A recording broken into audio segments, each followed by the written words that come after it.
आज हम करेंगे पाठ पतझड़ में टूटी पत्तियां। इस पाठ को हम बहुत ही इंटरेस्टिंग वे में, बहुत ही मजेदार तरीके से समझने वाले हैं। और सिर्फ इतना ही नहीं, इस चैप्टर की लाइन बाय लाइन एक्सप्लेनेशन तो हम करेंगे ही, साथ ही साथ इसी चैप्टर के एक्सरसाइज क्वेश्चन, इसी चैप्टर के इंपॉर्टेंट क्वेश्चन और इसी चैप्टर के एमसीक्यू टाइप क्वेश्चन में हम इस वीडियो में बात करेंगे। तो आज हमारे साथ अंत तक बने रहिएगा। तो आइए शुरू करते हैं। नमस्ते, मेरा नाम आशीष है। देखो बच्चों, इस पाठ के लेखक हैं रविंद्र केलेकर। रविंद्र केलेकर जी ने इस पूरे पाठ के दो हिस्से किए हैं, या यूं कह सकते हैं कि इसको दो हिस्सों में बांटा हुआ है। पहला गिन्नी का सोना और दूसरा है झेन की देन। ये छोटे छोटे जो दो हिस्से हैं, इसको आज हम लाइन बाय लाइन पढ़ेंगे। लेकिन पहले हिस्से को देख लेते हैं, यानी गिन्नी का सोना। इस पहले पार्ट में यानी गिन्नी का सोना में क्या बता रखा है, पहले एक दो लाइन में मुझसे सुन लो, ताकि जब मैं इसकी लाइन बाय लाइन एक्सप्लेनेशन करूं तो आपको ये पूरा पार्ट बहुत अच्छे से समझ में आ जाए। गिन्नी का सोना में बेसिकली दो चीजों के बारे में वर्णन है, जैसे एक तो आदर्शवादी और एक व्यवहारवादी। आदर्शवादी क्या होता है, दरअसल जो अच्छी अच्छी बातें होती हैं, जो हमारे आदर्श हैं, उनको कहते हैं, उनके ऊपर चलने वालों को कहते हैं आदर्शवादी। यानी ऐसे आदर्श जो बहुत अच्छे हैं, जो अच्छी अच्छी बातें, फॉर एग्जांपल ईमानदारी, झूठ ना बोलना, इस तरह की जो अच्छी अच्छी चीजें हैं वो आदर्श हैं हमारे। और भी पता नहीं कितने हैं, हजारों लाखों आदर्श हैं हमारे, लेकिन इन बातों पर चलने वाला आदर्शवादी होता है। और दूसरी तरफ व्यवहारवादी भी लोग होते हैं। व्यवहारवादी कौन से, जो व्यवहारिक हैं, यानी प्रैक्टिकल हैं, इंग्लिश में इसे प्रैक्टिकली कहेंगे। तो प्रैक्टिकली जो लोग होते हैं उनको कहते हैं व्यवहारवादी। फॉर एग्जांपल ले लेते हैं, आदर्शवादी झूठ नहीं बोलते, लेकिन अगर कोई कसाई किसी जानवर के पीछे पड़ा है, भाग रहा है, लेकिन वो जानवर कहीं जाकर छुप जाता है और वो सिर्फ अब आपको ही पता है जानवर कहां छुपा हुआ है। कसाई आपसे पूछता है, यानी अगर आप आदर्शवादी हो और कसाई अगर आपसे पूछे कि वो जानवर कहां छुपा हुआ है, तो आप बता दोगे। क्यों? क्योंकि आप झूठ तो बोलते नहीं, आपको पता है, आपको बताना पड़ेगा। ये है आदर्शवादी। लेकिन अगर उसमें थोड़ा व्यवहारवादी ले, यानी कुछ प्रैक्टिकली हो जाए, तो प्रैक्टिकल लोग क्या करेंगे, अगर उसकी जान बचानी है तो वो उसको झूठ भी बोल देंगे। यानी समय के अकॉर्डिंग, अवसर के अकॉर्डिंग ये देख लेंगे कि यहां झूठ बोलना चाहिए या नहीं बोलना चाहिए। मतलब आदर्शवादी तो बनो, लेकिन साथ साथ कुछ हद तक व्यवहारवादी भी हो जाओ।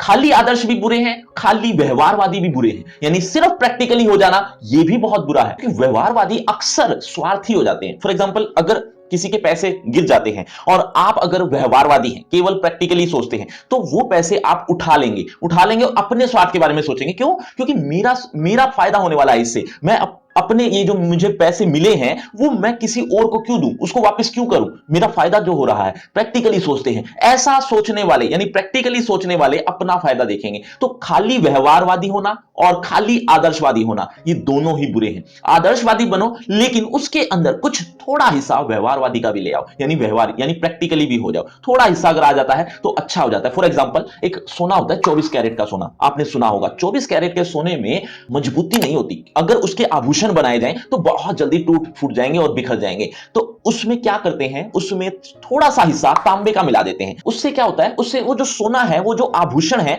वो और मजबूत हो जाता है। अब वो इतनी आसानी से टूटता फूटता नहीं है। इससे ये फायदा हो जाता है। तो जहां वो 24 कैरेट का सोना था, तांबा मिलाने की वजह से वो 22 कैरेट रह जाता है, यानी कम सोना हो जाता है, या यूं कह सकते हो कम शुद्ध हो जाता है। वो अशुद्ध कह सकते हो, लेकिन वो अशुद्धता अच्छे के लिए ही है, मतलब वो बुरे के लिए नहीं है। वो सोना जो 24 कैरेट का था वो इतना मजबूत नहीं था, थोड़ा सा तांबा मिला दिया, 22 कैरेट का सोना हो गया। लेकिन अब वो मजबूती भी उसमें आ गई। 24 कैरेट का तो नहीं रहा, लेकिन मजबूत बहुत हो गया। अब उसको यूज करने लायक बना दिया गया। या यूं कहें, जितनी भी औरतें हैं, जितनी भी लेडीज हैं, वो जितने भी आभूषण पहनती हैं, वो सब लगभग इसी कैरेट के आभूषण पहनती हैं, यानी 22 कैरेट के। तो मेरे हिसाब से आप समझ गए होंगे कि आदर्शवादी यानी केवल सोना होना बहुत बुरा है। वो इतना मजबूत नहीं होता। उसमें थोड़ा बहुत व्यवहारवादी का तांबा मिला दिया जाए, उससे उसके जो आदर्श हैं वो और ज्यादा निखर कर ही आएंगे। यानी कह सकते हो कि वो जो सोना है वो अच्छा ही होगा, अच्छा ही रहेगा, अच्छा कहलाएगा। तो आदर्शवादी के साथ साथ व्यवहारवादी भी बनो, लेकिन उसमें व्यवहार थोड़ा सा लाओ, ज्यादा नहीं। ज्यादा होने से भी नुकसान होता है। तो जो गिन्नी का सोना पार्ट है, इसमें लेखक का यही संदेश है। एक और भी बात कि आजकल लोग सिर्फ व्यवहारवादी होते जा रहे हैं, जो कि हमारे लिए कितना खतरा है, हमारे देश के लिए, हमारे समाज के लिए। तो ऐसा ही कुछ हम पढ़ेंगे। देखिए, शुद्ध सोना अलग है। शुद्ध सोना मतलब 24 कैरेट का, और गिन्नी का सोना अलग है। गिन्नी का सोना होता है 22 कैरेट का।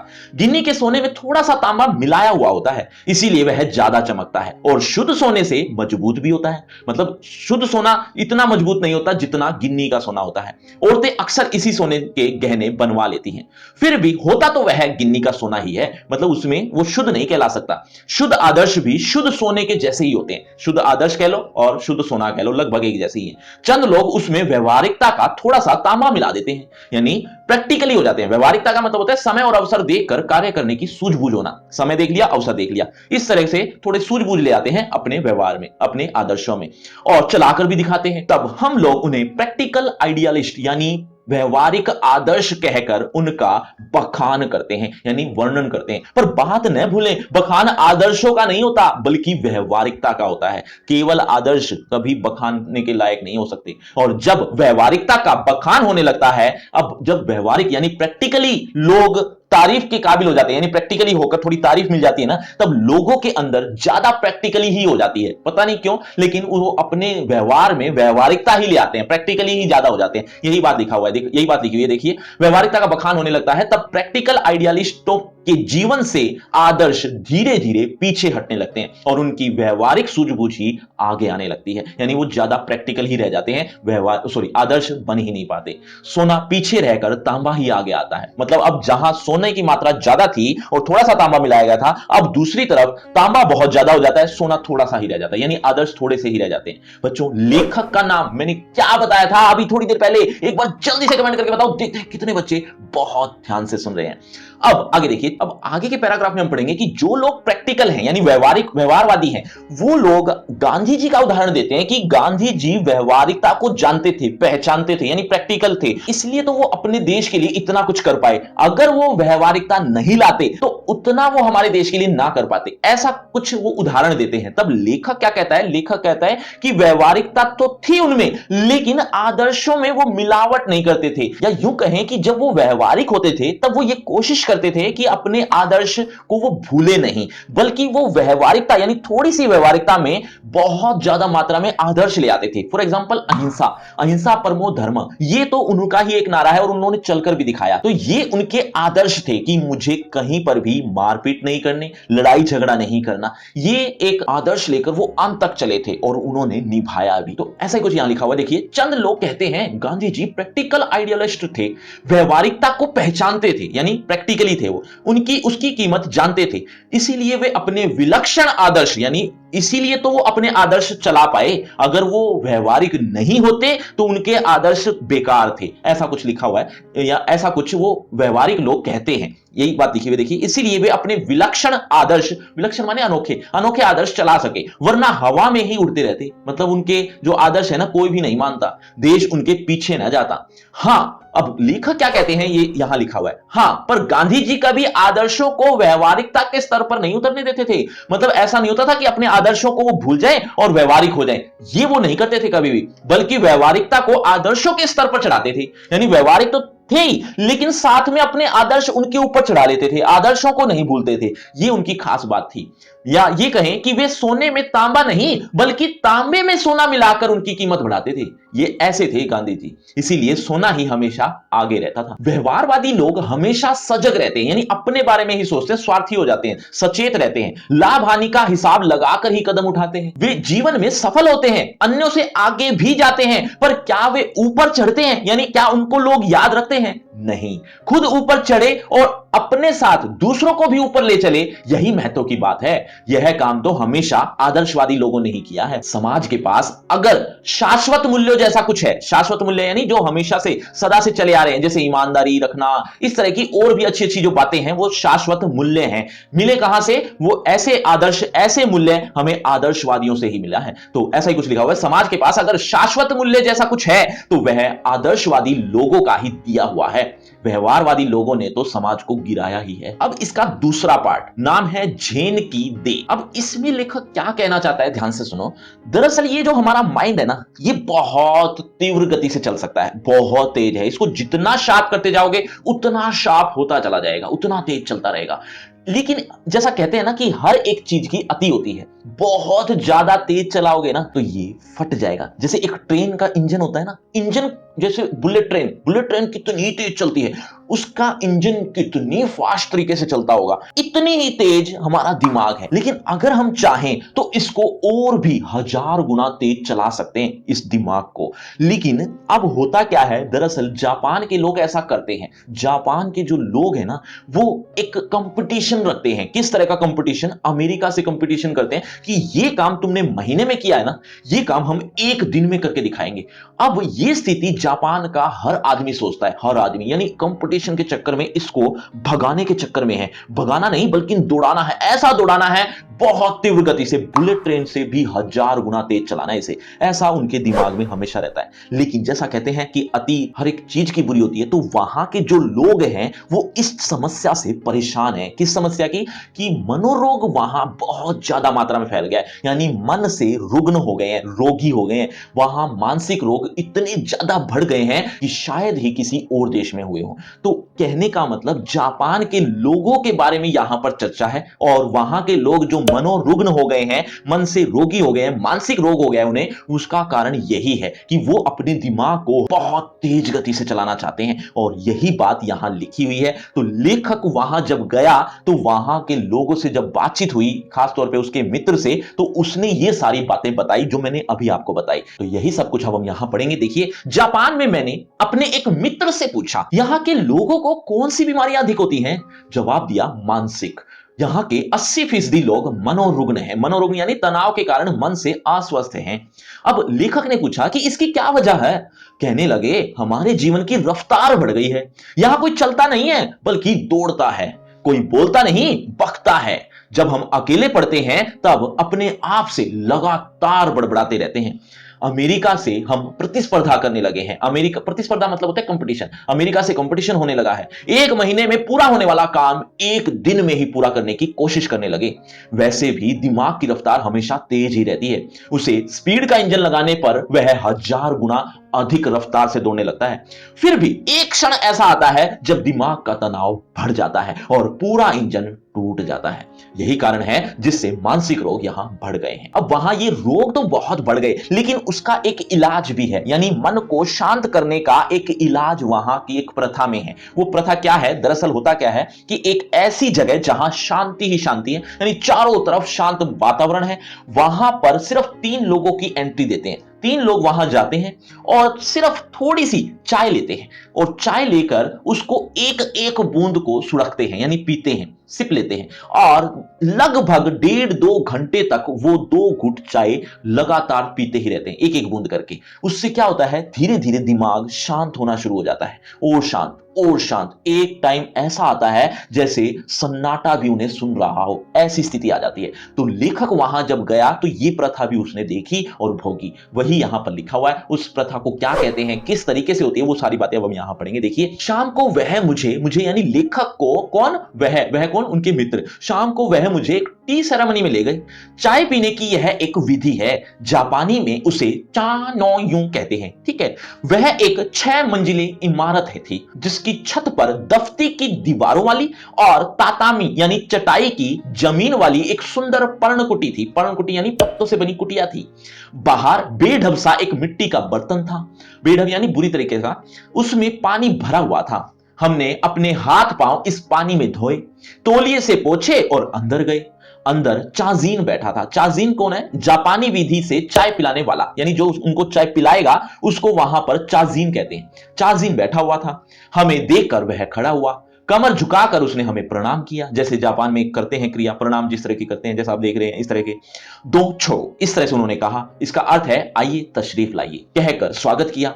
बैठने की जगह हमें दिखाई, अंगीठी सुलगाई, अंगीठी जला दी गई, उस पर चायदानी रखी। बगल के कमरे में जाकर कुछ बर्तन ले आया, तौलिए से बर्तन साफ किए। सभी क्रियाएं इतनी गरिमापूर्ण ढंग से की कि गरिमापूर्ण यानी बहुत अच्छे तरीके से, बहुत गर्वपूर्ण तरीके से यह काम किया गया। उसकी हर भंगिमा यानी हाव भाव से लगता था मानो जयजयवंती के सुर गूंज रहे हो। जयजयवंती यानी एक राग है जिसको जयजयवंती कहते हैं, तो ऐसा लग रहा था जयजयवंती का सुर बज रहा हो। वहां का वातावरण इतना शांत था कि चायदानी के पानी का खदबदाना, खदबदाना का मतलब उबलना, चाय जब उबलती है तो एक आवाज करती है, तो उसका उबलना भी सुनाई दे रहा था। इतना शांत वातावरण था।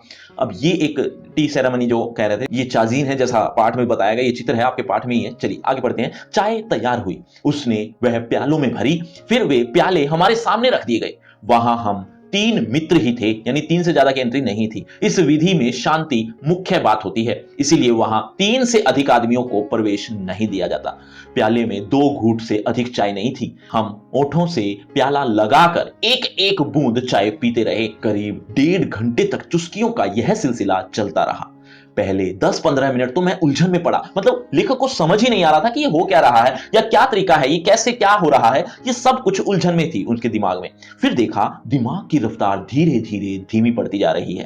थोड़ी देर में बिल्कुल बंद भी हो गई है, मतलब दिमाग चलना ही खत्म हो गया है। अब उसके दिमाग में कुछ नहीं है, बस ऐसा शांत वातावरण उसे अच्छा लग रहा था। मुझे लगा मानो अनंत काल में मैं जी रहा हूं। अनंत काल, ऐसा काल जिसका कोई अंत ही ना हो, ऐसे काल में मैं जी रहा था। यहां तक कि सन्नाटा भी मुझे सुनाई देने लगा। बच्चों, टी सेरेमनी में लेखक को कौन ले गया था? एक बार जल्दी से कमेंट करके बताओ। देखते कितने बच्चे अभी तक भी बहुत ध्यान से सुन रहे हैं। अब लेखक आगे के पैराग्राफ में बताता है कि हम ऐसे वक्त में जीते हैं जो हमारा है ही नहीं, यानी या तो हम भूतकाल की खट्टी मीठी यादों के बारे में सोचते रहते हैं, या फिर भविष्य के बारे में सोचते हैं कि हमारा भविष्य कैसा होने वाला है, हमें ये कर लेना चाहिए, हमें वो कर लेना चाहिए। इस तरह की बातें सोचते रहते हैं। मतलब या तो भूतकाल में या भविष्य में हम जीते हैं, वर्तमान में तो हम जीते ही नहीं। दरअसल सही जीवन तो वर्तमान में जीना है, लेकिन कोई भी वर्तमान में जीता ही नहीं है। लेकिन लेखक आज वहां वर्तमान में जी रहा था, इसीलिए उसे बहुत मजा आ रहा था। यही कुछ लिखा हुआ देखिए। अक्सर हम या तो गुजरे हुए दिनों की खट्टी मीठी यादों में उलझे रहते हैं, या भविष्य के रंगीन सपने देखते रहते हैं। हम या तो भूतकाल में रहते हैं या भविष्य काल में। असल में दोनों काल मिथ्या हैं, यानी भूतकाल और भविष्य काल मिथ्या है, यानी भ्रम है। एक चला गया है और दूसरा आया नहीं है। हमारे सामने जो वर्तमान क्षण है वही सत्य है, उसी में जीना चाहिए। चाय पीते पीते उस दिन मेरे दिमाग से भूत और भविष्य दोनों काल उड़ गए थे। केवल वर्तमान क्षण सामने था, और वह अनंत काल, यानी जिसका कोई अंत नहीं था, उसका विस्तृत रूप मेरे सामने था। जीना किसे कहते हैं उस दिन मालूम हुआ। झेन परंपरा, ये एक वहां की एक परंपरा है जिसे झेन की परंपरा, जापान में एक जगह है झेन, वहां की झेन परंपरा की यह बड़ी देन मिली है जापानियों को। बच्चों, आपको लग रहा हो ये पाठ खत्म हो गया है? जी नहीं, अभी तो आपको इसके इंपॉर्टेंट क्वेश्चन, एक्सरसाइज क्वेश्चन और एमसीक्यू टाइप क्वेश्चन भी तो पढ़ने हैं। लेकिन ये तीनों चीजें मिलेंगी कहां? बच्चों, लिंक दिया है डिस्क्रिप्शन बॉक्स में सबसे ऊपर। लिंक का नाम रखा है free crash course for 10th B class. इस लिंक में आपको ये तीनों चीजें एक ही जगह पर देखने को मिल जाएंगी, तो इस लिंक को जरूर क्लिक कर लेना। लेकिन उससे पहले होगा आपका इसी टॉपिक से रिलेटेड एक छोटा सा टेस्ट। देखना चाहता हूं इस टॉपिक को आपने कितने अच्छे से समझा। अगर आप इस चैप्टर को अच्छे समझ चुके हो तो देखिए जरा किसने कितना पढ़ा। पहला प्रश्न आपकी स्क्रीन पर ये रहा। सोने के आभूषणों में किस चीज की मिलावट होती है? बच्चों, हर प्रश्न के बाद आपको 5 सेकंड मिलेंगे आंसर देने के लिए। आप अपना आंसर कमेंट करते रहना, एंड में देखना चाहता हूं किसके कितने आंसर ठीक हुए। सोने के आभूषणों में किस चीज की मिलावट होती है? आपके ऑप्शन आपकी स्क्रीन पर। ए पारे की, बी चांदी की, सी तांबे की या पीतल की। आपके 5 सेकंड होते हैं अब। 5 4 3 2 1 0। सही उत्तर ऑप्शन सी तांबे की। चलिए बच्चों, अगले प्रश्न की तरफ। अगला प्रश्न, लेखक और उसके मित्र कहां गए थे? आपके ऑप्शन, घूमने, बी टी सेरेमनी में, या सी पहाड़ों पर, या डी सेरेमनी में। 5 4 3 2 1 0। सही उत्तर ऑप्शन बी। चलिए बच्चों, अगले प्रश्न की तरफ। अगला प्रश्न आपकी स्क्रीन पर, हमेशा सजग कौन रहता है? आपके ऑप्शन, संतरी, बी सिपाही, सी व्यवहारवादी या आदर्शवादी। 5 4 3 2 1 0। सही उत्तर ऑप्शन सी व्यवहारवादी। चलिए बच्चों, अगले प्रश्न की तरफ। शाश्वत मूल्य कौन से हैं? आपके ऑप्शन, ईमानदारी, बी सत्य एवं सदाचार, सी अहिंसा या फिर सभी। 5 4 3 2 1 0। सही उत्तर ऑप्शन डी सभी। तो बच्चों, ये आपका रिपोर्ट कार्ड ध्यान से देख लीजिए, पढ़ लीजिए, और हाँ, आपके टोटल मार्क्स कितने हैं ये कमेंट करना मत भूलना। और आपकी क्लास से रिलेटेड एक फ्री क्रैश कोर्स आ गया जो कि बिल्कुल फ्री है। इस कोर्स में आपको आपकी क्लास से related A to Z syllabus एक ही पेज पर देखने को मिल जाएगा। आपको कहीं भी भटकने की जरूरत नहीं पड़ेगी। तो इस लिंक को जरूर क्लिक कर लेना। और अगर आपको मुझसे पर्सनल बातचीत करनी है तो सभी सोशल मीडिया के लिंक डिस्क्रिप्शन बॉक्स में है। आ जाइए, बातचीत करते हैं। शुक्रिया, धन्यवाद।